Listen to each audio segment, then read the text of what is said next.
What's up, everybody? Bootsy Greenwood here, and please check me out on Patreon if you can. I've got a bunch of free stuff over there, extra goodies. There's also things that I talk about on Patreon that I can't talk about on YouTube. So please do check it out. I'm also doing a lot of comedy on Flying Squid Comedy channel. That is on YouTube. We are on Facebook, Instagram, Flying Squid Comedy. Flying Squid Comedy. It's a collective, and we're doing a lot of really cool stuff, a lot of live streams that will only be available live for now until we get the replays going and that kind of thing in our members area. But let's talk about Tufty. Here we are. We've been talking about Tufty the Priestess a little bit, and we're getting into the thick stuff. Okay, I've been meaning to break these concepts and ideas down for a while, and finally I've got the time to do it, so I plan to do it. Now Tufty, she says, you wouldn't ride a bicycle if you didn't know you could. It has two wheels. You wouldn't have the original thought, probably, as an individual, that you could do that.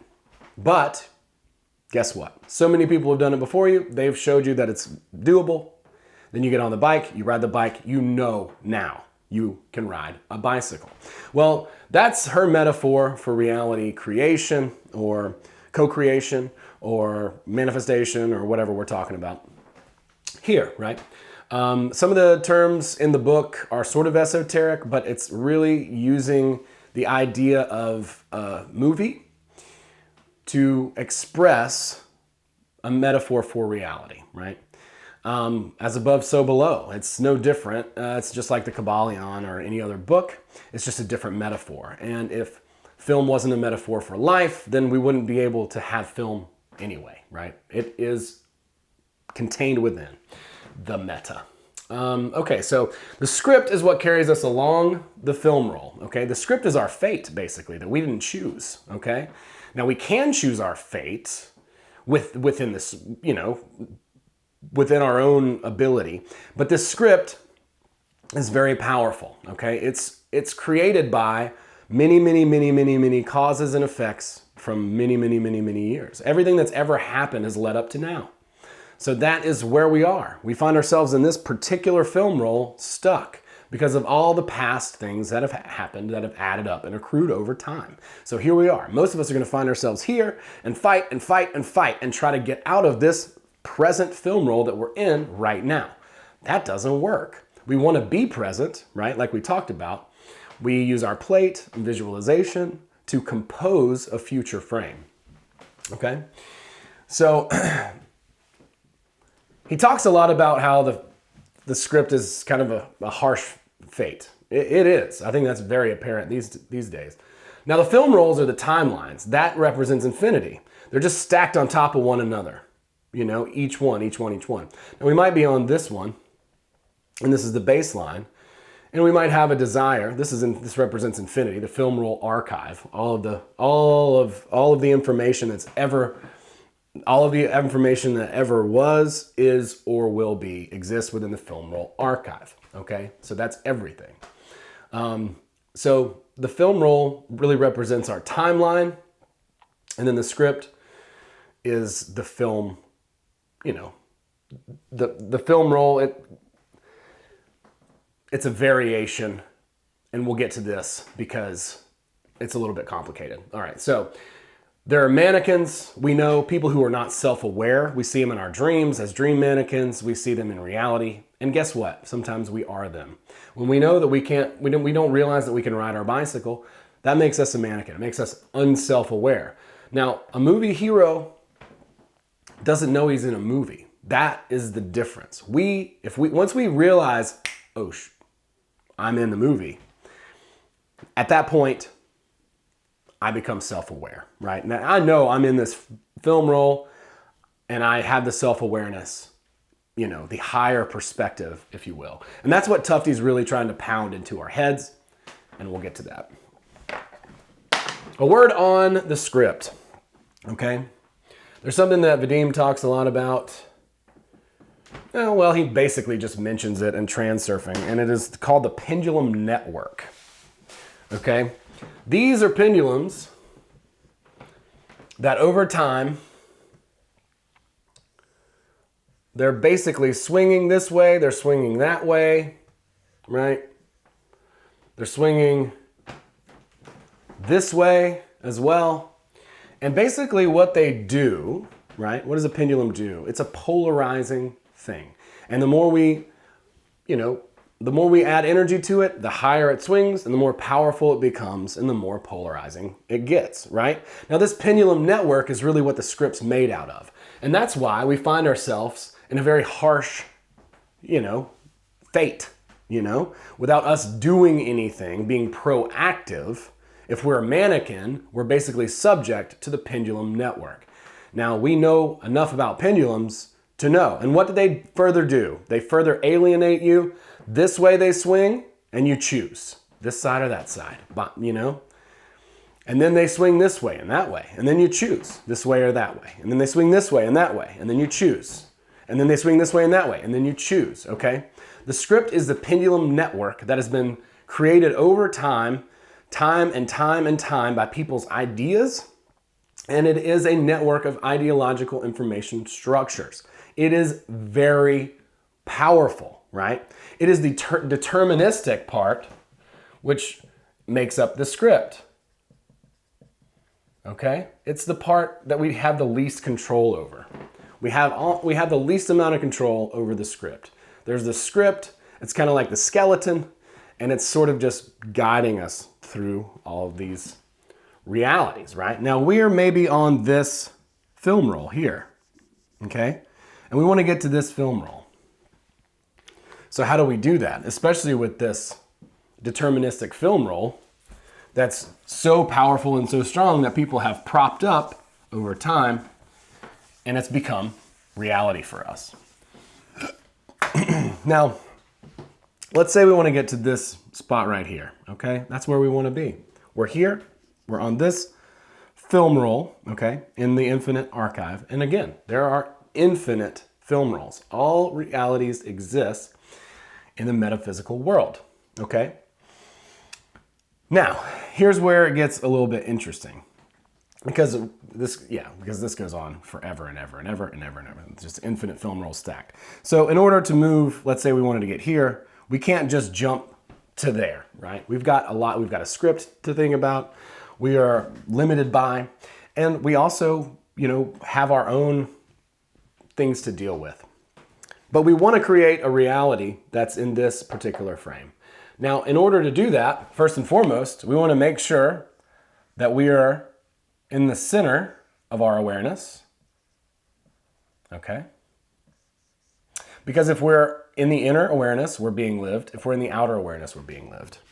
And this is how we compose, okay? And we've talked about this a little bit.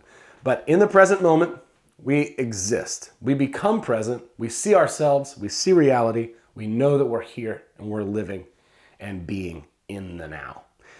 Now's the time to compose the future frame, because it's not enough to just be present, okay? Not if you really, really want what you really, really want. There's a couple of things that are going to happen here. And it might sound like I'm contradicting other spiritual teachers, but in just a second, you're going to see that that's actually not the case. Because it doesn't matter how. The how is irrelevant. What is important is our personal why, okay? Our personal why matters more than anything. When we when we do shift from here to here, it's not going to look like what we think it's going to look like in our mind, right? The what is important. The why is important, but the how is irrelevant, okay? And that's what Tufte's talking about, okay? This is why she's so frustrated with us, because we can't see that the world is actively taking us to our goal. This is where we want to be, but it's never going to look exactly like what we see in our heads, okay? When it comes about, even though we visualized it several times and we've learned to ride our bike, it's never going to follow the exact cause and effect structure that you have in your head, because there's pendulum network, there's a script, there are all these causes and effects that have precluded where we are right now, okay? And there's a lot of variables that we can't understand. So let's say that we want, I don't know, something.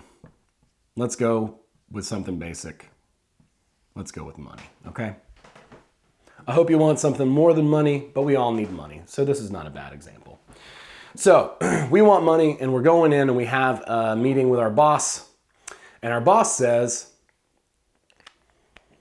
you don't get your raise this quarter or whatever it was. And that's basically what you were expecting because you thought you knew how, right? Now, what is it?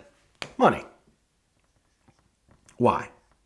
Well, that's a good question you should ask yourself because as we're doing these exercises, having a why is going to motivate you. It's going to keep you from running out of steam. And that's your question to answer. Why? What do you need it for? Are you starting a new business? Are you doing a new thing? Why? Why? If you don't have a why, then I don't know that you're really on course. I think that you're just kind of throwing something into the air. Okay? So you go in. Boss says, no raise, dude. Absolutely not. You've been working here years. And it was time for me to review you, and no raise. So what do? At that point, you get to choose. And just like in the very first chapter of Transurfing, when the overseer tells Vadim in his dream, all you have to do is choose. That's all you have to do is choose. Okay? My meeting was either to my advantage or to my detriment. There's no gray area here, okay? When we're talking about the pendulum world, gray areas all over the place. It's all trying to polarize you, but to stay in the center. Stay in the gray if you can. But when it comes to these type of things, our goals, we basically have two choices to make. And we can either choose that it's to our advantage or to our detriment. Now, if I cry and get upset and disappointed, etc., and so on, guess what? I chose it was going to be to my disadvantage. Now, if I say, you know what? Cool. I didn't get this. And here's the way I like to think about it is I want to find the advantage. I want to find the advantage in this thing. It doesn't mean that, I got into an accident and that's an advantage. The thing itself is not necessarily the advantage, but it will lead you to it. See, the complicatedness of the script and the pendulum network, for you to get from here to something resembling here, right? Is going to require you to choose and find the advantages, right? Like something happens, let's find the advantage here. That leads you to the reality that you want, that you've been composing, that you've been creating, riding your bike, okay? But the only way to get there is by choosing advantage. And this is what Tufte is saying. That's why she's so frustrated. She has a much higher view, right? She's up here. She sees a bird's eye view, right? She sees that you not getting that raise means that you're meant to take a different path. Perhaps you're supposed to get a different job. Maybe money will magically fall out of the sky and land in your lap. Stranger things have happened. I'm not saying those things can't. They can. They definitely do. Usually, I wouldn't count on it, but if you keep an open mind and stay in that advantageous mindset, then you're going to see better circumstances. Remember that you're not concerned with the how anyway, only the what, okay? And then you visualize and you turn the slide and you compose reality in the future. And then you're able to sort of navigate through the harsh script and get to the thing that you want. Now, as a collective conscious, we could change the script, but that would take all of us. And it's always happening, but it's just so subconscious. Nobody's actually consciously doing it. That's why there's so much fear right now, is because everyone's just hooked in, and they're just spreading fear and panic. And that's what the collective conscious is doing. So that's controlling the script. That's what's governing the script. Now, there are all these other lifelines that do exist in reality, right? But we have to navigate from where we are in order to get to where we want to go. So Tufte has this bird's eye view. She knows that the universe is actually putting situations and circumstances in your quote unquote way, but they're an advantage to you. They're actually bringing you closer and closer to the goal, to the frame that you have composed. The moment you drink the Kool-Aid and say, nope, it's my detriment. Now you dip, and very likely it's going to be a lot harder. You're going to have to come all the way back up to get to that thing. An interesting way to think about this is you can't complain your way to a better reality. You can't complain your way to a better reality. Think about that. That's the mantra of the day. You can't complain your way to a better reality. It doesn't work, okay? If you were at absolute rock bottom, you would have to find something that made you happy. You'd have to find joy in something. Find the advantage. Find the advantage. Now, when I say this, and I always try to preface this with this doesn't mean go up to people and start telling them, it's your advantage, that diagnosis or that accident or that thing, right? This is for you only, right? It's for you to remember. It's for me to remember for myself. When this weird thing happens, there's an advantage in it. It's making me stronger. It's making me better. It's making me learn something new, something like that. Whatever. I'll find the advantage in whatever situation, no matter how bad, quote unquote, the script gets, we can always still compose a frame within it that we're going to, that will be advantageous, that will be beneficial, that will be the best for us. No matter what happens to us, we choose how we react to it, right? That's Viktor Frankl, Man's Search for Meaning. Also an excellent book. I highly recommend it. But okay, cool. So we don't know that we can ride a bike. We don't know that we can control our reality until somebody shows us, okay? Now hop on that thing. Now you're gonna need some training wheels, okay? Try these exercises, compose, do some small stuff over time, and then ultimately you start to build a belief. Now you understand exactly what is happening, how it works, and you start to become comfortable in it. So before too long, it just becomes automatic. That's what we want. The script is dominating us, okay? As if we are a mannequin in a movie, or even a movie hero, because the movie hero doesn't know he's in a movie. We know we're in a movie, so that gives us a huge advantage. So what do we want to do? We want to compose the upcoming frame. We want to be present, stay in the center screen, be present now, compose the upcoming frame that we want to see. And then as we navigate toward that by taking action, everything that happens, every roadblock we hit, every person that says no, we find the advantage. Or we can choose detriment. It's up to us. We get to choose. So that's what Tufte's saying. Take the bird's eye view, understand that the world is working with you to get you to your goal. And ultimately, you will get there by choosing advantage, advantage, advantage. So that's it for this little lesson on Tufte the Priestess. I hope this makes some sense. It's a little funky, the script being the deterministic part, and then, the film roles and our projection and compositions being the free will part. The way I like to think of that is, gravity is a thing, but I choose when I jump up and down. Okay, so gravity is a thing. I'm not changing that. I can change when I jump. Okay, so thinking about it that way, advantage, advantage, advantage, choose advantage, choose advantage, choose advantage, choose advantage. Check me out on patreon.com/BootsyGreenwood. I'm also on Instagram, all that stuff, and we doing comedy.